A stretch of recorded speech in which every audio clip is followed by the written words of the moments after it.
안녕하세요. 달빛 요리사입니다. 오늘은 그동안 6차시에 걸쳐 공부한 인터뷰의 과정을 실제 인터뷰 사례와 함께 한 번에 정리한 영상을 확인하겠습니다. 인터뷰의 주인공은 나는 한복 입고 홍대 간다 라는 책의 저자인 디자이너 황희슬 선생님입니다. 공부 순서는 다음과 같습니다. 우선 인터뷰의 3단계를 확인해 보고요. 그렇게 인터뷰를 한 자취를 따라가 보겠습니다. 마지막으로 인터뷰의 결과를 기술의 힘을 빌려 편안하게 확인해 보겠습니다. 인터뷰의 3단계는 사전 준비, 실행, 결과 요약이었습니다. 그럼 우선 황희슬 디자이너를 만나기 전에 사전 준비를 한 계획서를 살펴볼까요? 인터뷰의 목적은 인물 탐구였습니다. 그래서 황희슬 디자이너를 인터뷰 대상자로 선정한 다음에는 인터뷰 요청을 해야 되겠죠? 저의 경우엔 인스타그램 DM을 활용하였습니다. 승낙이 된 후에는 주인공에 대해 본격적인 자료 조사를 합니다. 경력 및 최근 관심사 등을 정리하는 것이겠죠? 그러면서 자연스럽게 생긴 궁금증을 토대로 질문도 만들어 보았습니다. 다음으로 인터뷰 실행을 합니다. 인터뷰 실행은 질의응답, 공감, 경청 등으로 구성되어 있는데요. 그 순서를 확인해 본다면 도입, 질문, 확인, 그리고 질문과 확인이 여러 번 교차된 후에 마무리로 정리됩니다. 실제 현장을 잠깐 살펴보도록 하겠습니다. 우선 인터뷰 도입부입니다.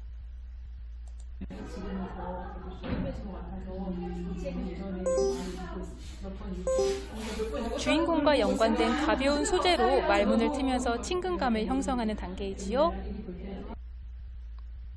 인터뷰 주인공의 책을 읽은 내용을 꺼내며 친근감을 유발하거나 인터뷰의 목적, 상황 등에 대해서도 전달할 수 있습니다. 다음으로는 질문 및 내용 확인 단계입니다. 잠깐 들어볼까요? 그런 가족으로부터 가는 힘 이런 것들도 궁금했습니다. 네, 정말 정확한 지적이신데요. 저는 이제 20살 때 창업을 했잖아요. 예. 사람들 신기해요. 네, 이렇게 인터뷰를 한 후에는 마무리를 합니다.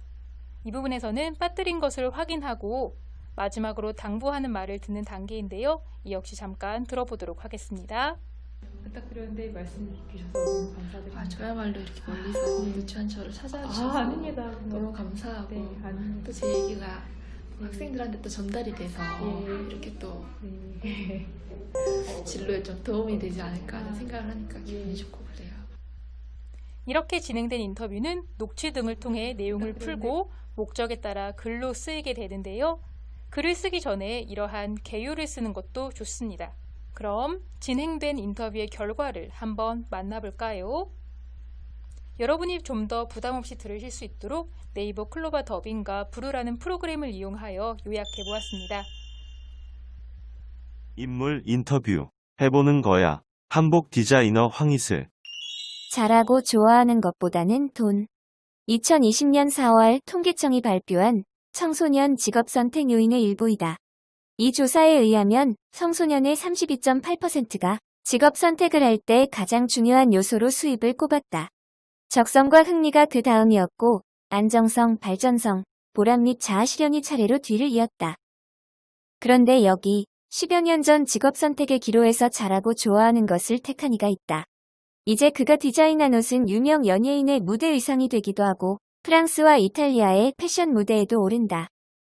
그런 그도 학창시절에는 선생님이 자신에게 발표를 시킬 것을 두려워하고 아이돌에 열광했다. 소심하고도 평범했던 학생이 잘나가는 디자이너, 그것도 이름도 생소한 생활한복 디자이너로 성공하게 된 이유는 무엇일까?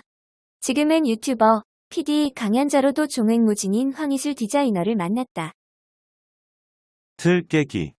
저서인 나는 한복 입고 홍대 간다의 이슬님의 모든 시작이 틀 깨기를 한 덕분으로 나와 있는데 어떤 틀 깨기를 하셨나요? 처음 시도는 그리 어렵지 않은 것들이었던 것 같아요. 틀 깨기에도 단계가 있거든요. 당장 어려워 보이는 것들을 하기보다 작은 도전들을 해내면서 더 큰 걸 할 수 있는 것 같아요. 제 경우엔 한복을 한번 입어보는 것이 그중 하나였어요. 사람들 생각에 한복을 입고 거리를 활보하는 건 낯선 일이에요. 하지만 그게 뭐 어려운 일이야? 라면서 용기를 조금 내면 입을 수 있는 일이지요. 그전에는 이런 틀 깨기를 했어요. 학교에서 코스프레 행사를 할 건데 할 사람 이라는 제안을 받았을 때 손을 든 것 말이에요. 제가 그걸 안 한다고 해서 불이익을 당하는 것도 아니고 문제가 되는 것도 아니었지만 한다고 했던 그 선택이요. 그 결과 한복을 만나게 되었죠. 틀 깨기란 재미를 추구하는 것과도 비슷하군요. 삶의 모토가 있으시다면 해보는 거야. 예요. 거기에는 크게는 두 가지 의미가 있어요. 하나는 그동안 내가 하지 않았던 것도 두려워하지 않고 시도해보겠다는 다짐이에요. 한복으로 기존에 하지 않았던 것들을 해보고 싶었어요. 한복업이라고 하면 이럴 거야라고 생각하는 당연한 어떤 그림들을 뛰어넘는 뭔가를 해보고 싶은 거였죠. 예를 든다면 한복업체는 중년의 여성이 운영할 것 같잖아요. 고풍스러운 매장이 떠오르고요. 한복은 단아한 여성이 한국적인 것 앞에서 얌전하게 입어야 할 것 같고요. 그런데 저는 왜 꼭 한복을 그런 나이 지긋하신 분들만 할 거라고만 생각해? 한복을 왜 꼭 특별한 때만 입어야 해? 한복 모델, 꼭 쪽머리를 하고 단아하게 옷반지를 끼고 이렇게 해야 해? 그러지 않을 수 있어. 같은 생각을 해요. 그래서 해본다라는 것은 더 크게 생각하는 거예요. 기존에 갖고 있던 것에 매몰되지 않고 외연을 확장해 나가는 자기다움, 해보는 거야에는 틀 깨기의 의미가 있었군요. 또 다른 의미는 무엇인가요? 다른 사람에게 권유하는 말이기도 해요. 한번 해봐라고 말인가요? 네, 한복을 입어보지 않은 분들은 대부분 처음엔 주저하세요. 이거 입으면 사람들이 무척 쳐다볼 것 같은데 이런 생각 먼저 하는 거죠. 그럴 땐 남의 기준을 자신의 기준으로 생각하지 마세요. 이 옷을 입는 사람은 나예요. 누가 뭐라고 하면 이건 내가 좋아하는 옷이야. 이렇게 대답하시면 되죠. 라고 답을 하거든요. 생각보다 요즘은 자기다움과 많이 사라진 시대인 것 같아요. 내 의견을 드러내기보다는 남들 하는 대로 그냥 묻혀가고 싶어하는, 좋아하는 것을 눈치 보면서 해야 하는 일들이 없어지면 좋겠어요. 해보는 거야의 두 번째 의미는 자기다움이군요. 삶에서 만난 역경을 자기답게 극복하는 법도 있을까요? 책에서는 다 흘러갈 거야라며 감정을 다스리시던데요. 요즘도 비슷해요. 일을 하면서 제일 중요한 게 역시 마음 관리이니까요. 사업을 하면 굴곡이 많죠. 성과에 대한 압박도 있고 성공을 했으니 기뻐해야 하는데 전보다 못 미칠 것에 대한 비교 같은 부정적인 생각을 하며 생기는 두려움이요. 그런데 그런 것들은 결국 상황을 인정하지 않아서 오게 되는 것 같아요. 만약 저번에는 이랬는데 이번에는 더 낮은 수치야로 평가하면 불행해지잖아요. 그래서 비교의 대상을 어제의 나로, 그리고 비교가 필요하다면 나쁜 쪽보다는 좋은 쪽을 바라보며 하려고 해요. 내가 가진 자질이나 부족함 등도 인정해버리니 그에 따른 괴로움이 없어지는 것 같고요. 그게 바로 긍정 에너지의 시작이군요. 네, 많은 것들을 인정해버리기로 했어요. 최근에 시작한 유튜브도 그래요. 실은 2년 전부터 하려고 했어요. 전 화장하는 게 귀찮기도 하고 필요를 잘 느끼지 못해요. 그런데 화면에 나가면 기록으로 남게 되니까 주변 사람들이 종꿈이라고 하더라고요.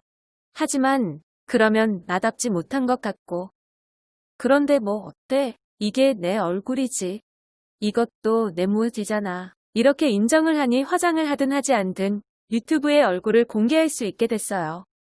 소명의식, 해보는 거야 라는 모토가 멋집니다. 혹시 영향을 받거나 존경하는 인물이 있다면요?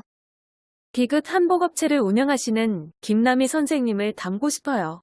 한복이라는 한 분야를 20년 넘게 이어가시면서 일을 내려놓아도 무리가 아니라고 생각되는 어려움에도 불구하고 계속 끌어나가셨더라고요. 이유를 생각해보니 사명감이었어요. 한복에 대한 사명감. 한복을 그만두면 할 사람이 아무도 없어. 내가 아니면 누가 하겠어? 같은 거요. 다른 인터뷰에서 한복이 뻗어나가야 할 대상으로 처음엔 한국, 다음으로는 세계, 가장 최근엔 우주까지 언급하셨더라고요. 전 그 부분에서 한복에 대한 소명감을 느꼈어요. 모든 한복인들에게는 소명감이 있는 것 같아요. 한복이 대중적인 옷이 아직은 아니잖아요. 그래서 한복업을 한다는 것은 나는 돈을 좀 덜 벌어도 하겠다라는 선언에 가까워요. 체감상 다른 건 힘을 10을 들여서 팔 정도 얻을 수 있다면 한복 같은 경우엔 10의 힘을 들여서 이 정도의 효과를 얻을 수 있는 것 같아요. 한복은 왜 이걸 입어야 하는지부터 설명해야 하거든요. 안 해도 되는 품이 더 드는 거죠. 그런데도 저는 한복이 너무 좋아요. 내가 좋아하는 것이고, 좋아하는 것이다 보니까 아침에 생각하고 점심에 생각하고 저녁에 생각해도 질리지 않고, 또 한복은 한국의 가치를 담고 있잖아요. 하지만 상당히 평가절하되어 있어요. 저는 한복의 잠재력이 보여요. 최근 한 아이돌이 국제 무대에서 입은 한복으로 그 잠재력이 살짝 노출된 건가요? 네, 살짝이요. 한복이 정말 커지면 외국인들도 입는 패션이 될 수 있어요. 그렇게 되면 문화적으로도 산업적으로도 커질 수 있고요. 이렇게 하나의 패션 카테고리로 인정을 받게 되면 한복을 만들고 한복 디자이너가 되겠다고 하는 친구들도 어마어마하게 늘겠죠? 한복을 학술적으로 정리하는 학자들도 더 나올 거고요. 한복 콘텐츠 기획자, 잡지, 언론, 한복을 콘텐츠로 한 학교, 학원, 클래스처럼 파생될 수 있는 게 어마어마하게 많은 거예요. 그러니까 유명인이 한번 입은 것 정도는 제가 생각하는 가능성의 극히 일부만 드러난 거죠. 저는 이런 걸 상상해요. 한복에 열광하는 수만 명의 전 세계 사람들, 그들이 한복을 보며 어머, 저런 게 있었어? 저게 한국의 문화야? 저게 한국의 옷이야? 더 알고 싶다. 라고 하는 것들이요. 한복을 알리는 건 사진 하나 찍어서 영어로 된 해시태그 하나 달아 올리는 것으로도 가능해요. 외국 친구들 수천 명이 그걸 보니까요. 작은 것 하나하나가 한복 홍보의 시도가 되면 좋을 것 같았어요. 이건 역시 해보는 거죠. 어른의 목. 해보는 거야라는 철학이 황희슬님을 관통하네요. 혹시 어머니의 영향이 있으셨나요? 네, 코스프레로 한복을 시작했는데 알고 보니 저는 어머니 뱃속에서부터 한복을 접해왔더라고요. 사업을 진행했을 때 인맥적, 기술적인 부분에 도움을 주신 것도 어머니셨고요. 제가 해보는 거야 라고 했을 때 큰 공감을 하셨어요. 사업 확장을 주저할 때에도 어머니는 뭘 걱정을 하냐. 그런 건물을 사자 라고 하시는 시기세요. 그렇게 성장해왔어요. 가족 이야기를 더 듣고 싶습니다. 제가 창업을 20살 때 했다고 하면 어떻게 그렇게 젊은 나이에 사업을 할 수 있어? 하고 사람들이 신기해해요. 가족이 없었다면 불가능했을 거예요.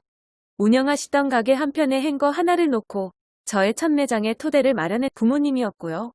한복이 나의 진로야. 이 길로 가겠어라고 말을 했을 때 후원과 응원을 해주신 분도 부모님이셨죠. 반대는 없으셨나요? 네. 그런데 만약 그랬다면 제가 얼마나 힘이 안 됐겠어요.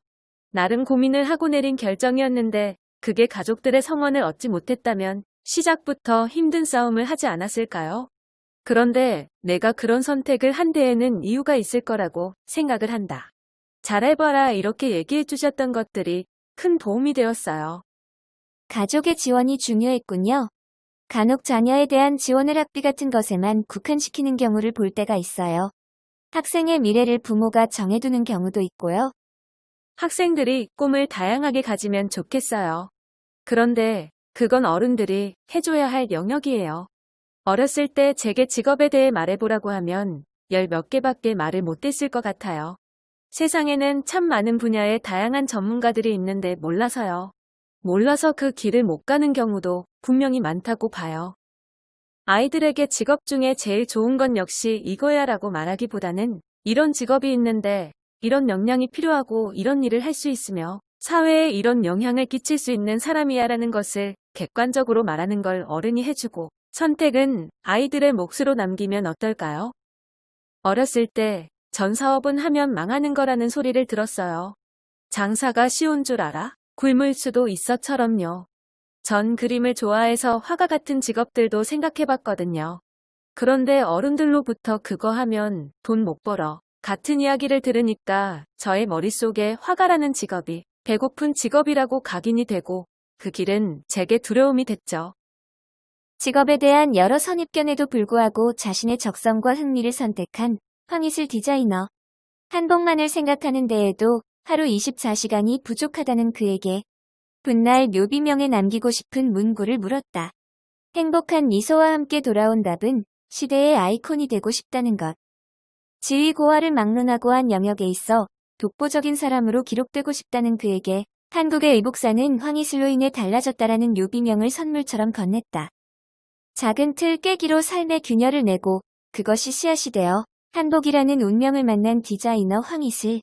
돈이나 안정성보다는 잘하고 좋아하는 것을 할 때 돈, 그리고 행복까지 저절로 따라오게 된다는 것을 그녀는 삶을 통해 증명하고 있었다.